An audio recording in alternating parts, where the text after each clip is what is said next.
आज हम national income का आउटपुट मेथड समझेंगे। लास्ट वीडियो में मैंने आपको इनकम मेथड समझाया था और एडजस्टमेंट एंट्री सिखाई थी।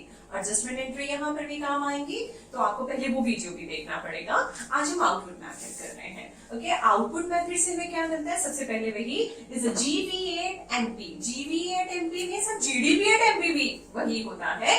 Value of output minus intermediate consumption. Value of output sales plus change in stock, right? And this is the IC, same. And again the change in stock is closing stock minus opening stock. Okay, sales and this one and this one, right? अब इस method को करते समय हमें जो भी problem होगी पहले उसे समझेंगे and after that will do the questions, right? Output method के प्रैक्टिकल्स करते समय हम लोगों से बहुत ज्यादा गलतियां हो जाती है कि हमें किसे कंसीडर करना है, किसे नहीं कंसीडर करना है। तो आपको इस चीज को अच्छे से समझना होगा कि अगर आपके पास टोटल सेल दे दी गई है तो आपको एक्सपोर्ट को भी अवॉइड करना पड़ेगा और sales by firm A and B and such kind of items that you have to avoid. ठीक है, अगर टोटल सेल नहीं दी हुई तो सब पार्ट्स लेने हैं। इस चीज का आपने सबसे ज्यादा ध्यान रखना है।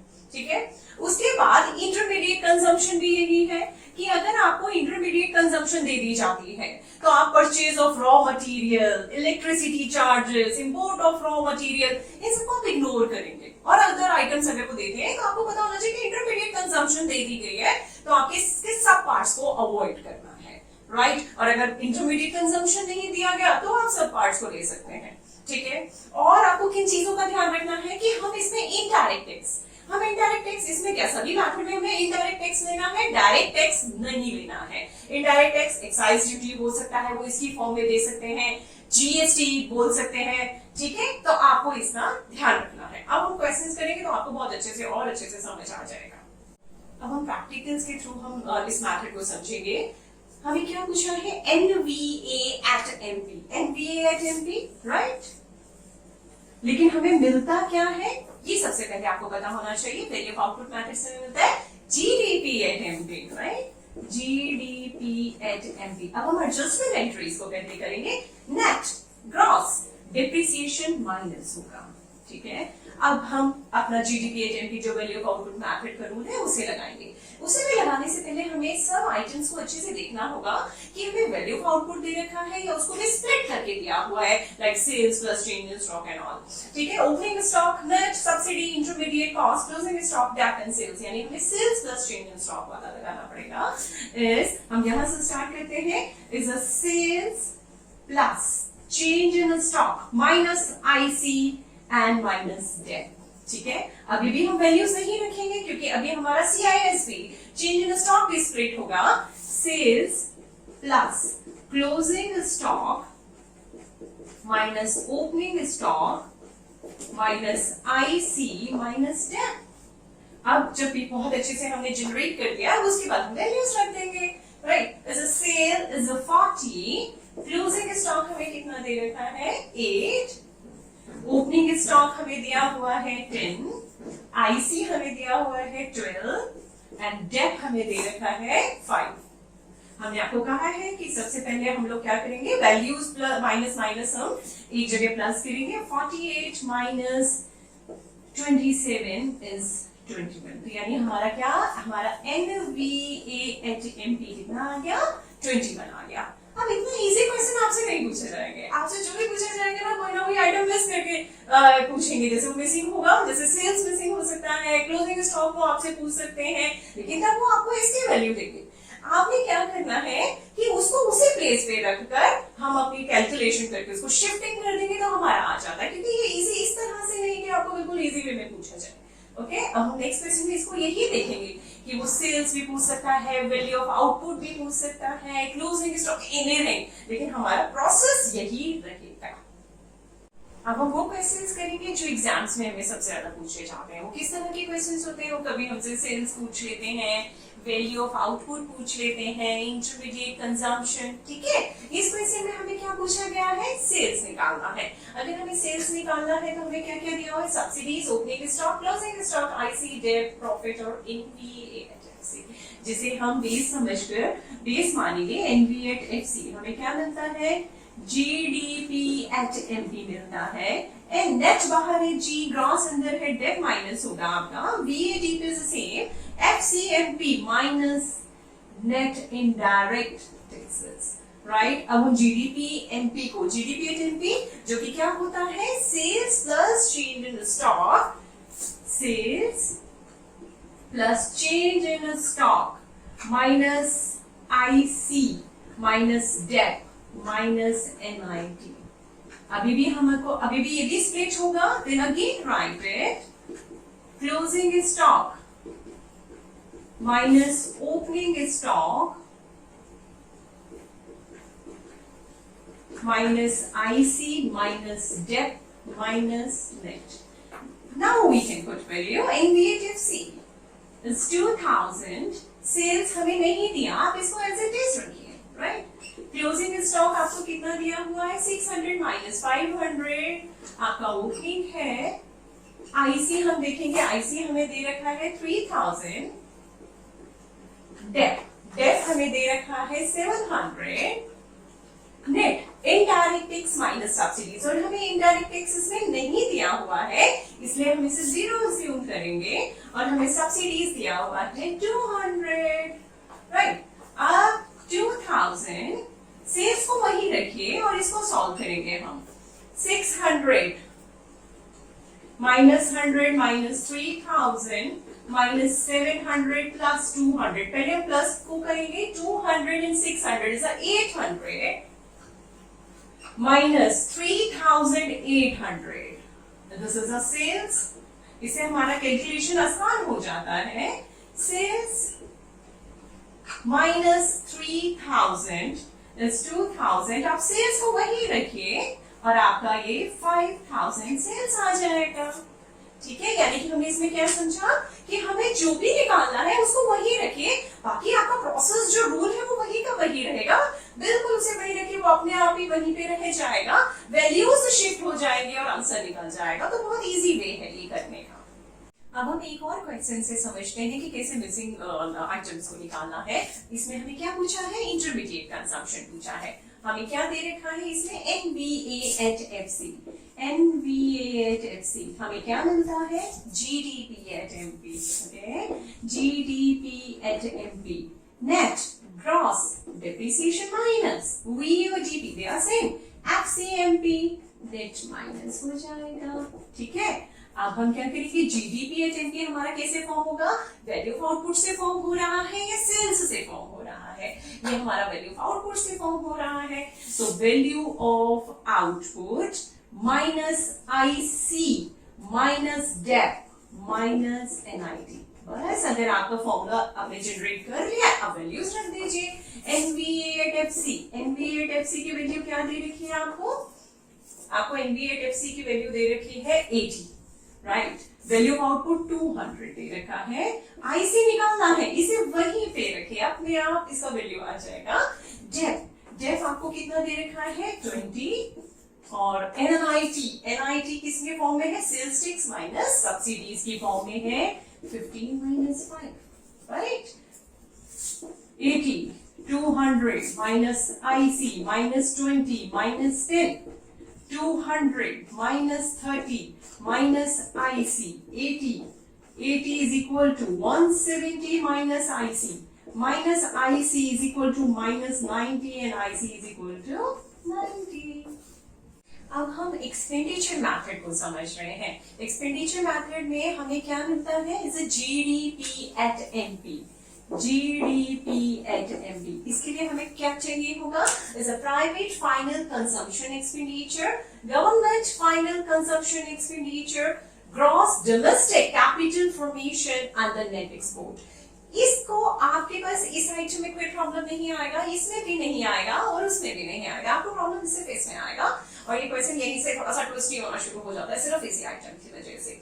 अब ये क्या कहता है, इसके अंदर इस ग्रॉस डोमेस्टिक कैपिटल फॉर्मेशन, अगर ये आपको दिया हुआ है, अगर ये दिया हुआ है तो इसके फोर आइटम्स आएंगे, लेकिन अगर ये नहीं तो 5 आएंगे। वो क्या होगा, ग्रॉस फिक्स्ड कैपिटल फॉर्मेशन। इस वर्ड को आपने अच्छे से समझना है कि फिक्स्ड है तो यानी कि चेंज इन स्टॉक आएगा, अगर फिक्स्ड नहीं दिया हुआ है तो चेंज इन स्टॉक नहीं आएगा, is a change in stock. और आप कह सकते हैं कि इसके 2 है, इसको अगर हम स्प्लिट करें तो इसके other 2 parts of it is a change in stock, closing stock minus opening stock, right. और एक्सपोर्ट माइनस इंपोर्ट, इसमें तो आपको कोई प्रॉब्लम नहीं आएगा।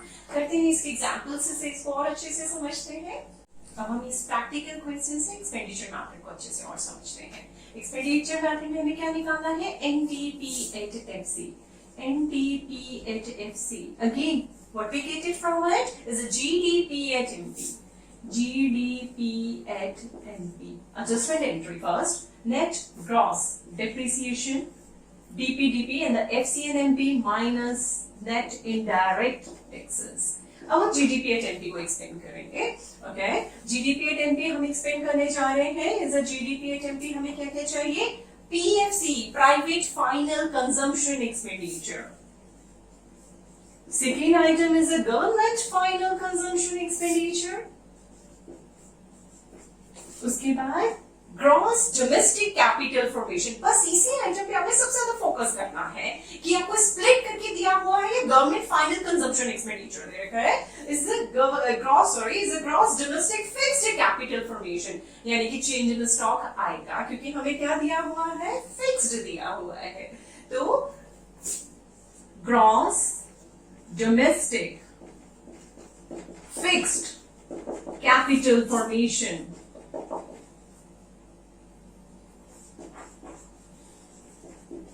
Plus change in stock plus इसके बाद हमारा क्या आता है, नेट एक्सपोर्ट, यानी कि export minus import and then DAP and then net, right. अब हम इसकी वैल्यूज रख देते हैं। PFCF is 8,000, GFCE is 1,000, gross domestic fixed capital formation 500 plus change in stock, yes, 100, X minus M, export minus import 70 minus 120, DAP आपको दे रखा है 60, net हमें स्प्लिट करके दिया हुआ है, indirect taxes minus subsidies is 700 minus 50, now calculate it, is 9,000, 9,500, 9,600, ठीक है। This is minus 50, minus 60, minus 650, 9,600 minus 110, 110 and 650, 110 and 650 is a 760, and now is a 4 is 8,840 is a NDP at FC, right? अब इस question में हमें क्या निकालना है, इस क्वेश्चन में हमें नेशनल इनकम निकालना है। National income is NNP at FC, right, NNP at FC, और हमें मिलता क्या है, GDP at MP, GDP at MP net gross depreciation minus होगा, N नीफ या ऐड होगा, और FCMP नेट माइनस होगा, नेट इनडायरेक्ट टैक्सेस, ठीक है। अब हम वैल्यूज रखना शुरू, अब हम GDP at MP फॉर्म करेंगे, private final consumption expenditure, government final consumption expenditure plus, अब हमारा वो आइटम जिसके ऊपर हमें सबसे ज्यादा ध्यान देना है, हमेशा बहुत अच्छे से इस आइटम को आपने अच्छे से देखना है कि हमें ग्रॉस फिक्स्ड कैपिटल फॉर्मेशन दे रखा है या ग्रॉस कैपिटल फॉर्मेशन दे रखा है, हमें चेंज इन स्टॉक फिर नहीं लेना है, लेकिन इस क्वेश्चन में हमें दिया है नेट कैपिटल फॉर्मेशन। अगर आपको नेट कैपिटल फॉर्मेशन दिया जाता है तो आपका जो GDP है वो NDP at MP बन जाता है, अगर आप उस आइटम को कंसीडर करते हो, क्योंकि वो नेट है, तो यानी आपको नेट नहीं निकालना, तो यानी कि आपका ये N बन जाएगा, जिसकी वजह से ये DAP की एंट्री अब नहीं होगी। बहुत इंपॉर्टेंट क्वेश्चन, अगर आप इसको अच्छे से कर लेते हैं तो आपको बहुत मतलब प्रॉब्लम होगी ही नहीं, यानी कि नेट कैपिटल फॉर्मेशन उसके बाद हमारा fourth is net export and then NFIA and then net. अब आप वैल्यूज रख लीजिए क्योंकि आपने जनरेट कर दिया है अब इस रूल को। Is a PF is a 2000, GFCE is a 600, net capital formation is 400, export minus import, यहाँ आपको क्या पूरा नेट एक्सपोर्ट दे रखा है, नीफिया नहीं दिया हुआ, आप उसे कंसीडर ही नहीं करेंगे, नेट भी आपको स्प्लिट नहीं, आपको पूरा 400 दे रखा है। अब आप इसको ऐड कर दीजिए 2000, 2600, 3000, 23,000, sorry is a minus, is 3,420 minus 400, and this is 3,020 is the NNP at FC, right? अब हम एक और क्वेश्चन से इसे समझेंगे। हमें क्या निकालना है? National income. National income is NNP at FC. NNP at FC. Again, what we did? GDP at MP. Net, gross, depreciation minus national, domestic, NIFIA and FC and MP, अगर MP and then net, right? अब हम GDP at MP को form करेंगे। GDP at MP कैसे? P, private final consumption expenditure, our first item.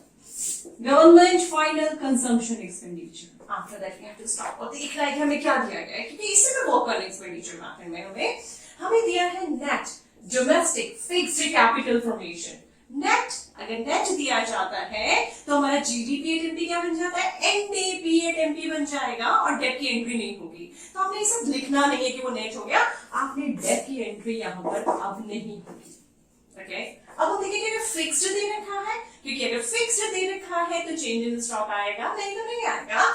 Fixed दिया हुआ है यानी कि हमारा आएगा net domestic fixed capital formation, change in stock को वो लेगा, ठीक है, चेंज इन स्टॉक। और उसके बाद हमारा फोर्थ आइटम क्या है? Net export. Fifth item is a net export and वही adjustment entries NFIA and minus is in net indirect taxes, right? Now, अब पूरे अच्छे से आपका जनरेट हो गया है फॉर्मूला। अब उसके बाद हम क्या करेंगे? वैल्यूज रख देंगे।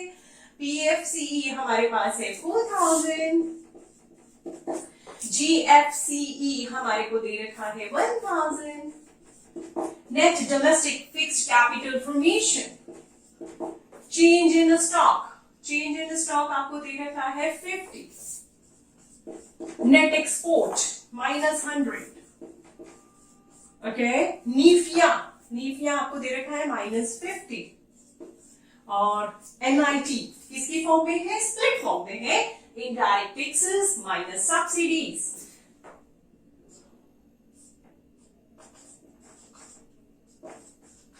Right? Okay, 4,000, 5,650, 5,650, right, is a minus 100, minus 50, minus 500. 5,650 minus 650 is 5,000. Okay, national income is 5,000. तो आपको सिर्फ एक्सपेंडिचर पैटर्न में सबसे ज्यादा किस पे ध्यान देना है? अपना उसी नेट फिक्स्ड कैपिटल फॉर्मेशन दिया है या ग्रॉस फिक्स्ड दे रखा है, बस इसी पे करना है। और अगर नेट इंपोर्ट दिया जाता है तो वो सब्ट्रैक्ट होता है। इसके अलावा वो कोई भी क्वेश्चन को इतना ट्विस्टी नहीं करके देते हैं। एग्जाम्स में इसी तरह के क्वेश्चन पूछे जाते हैं। ठीक है, आप प्रैक्टिस कीजिए and if you have any kind of the problem just write in the comments box. We will definitely solve your queries. Okay, thanks for watching my video.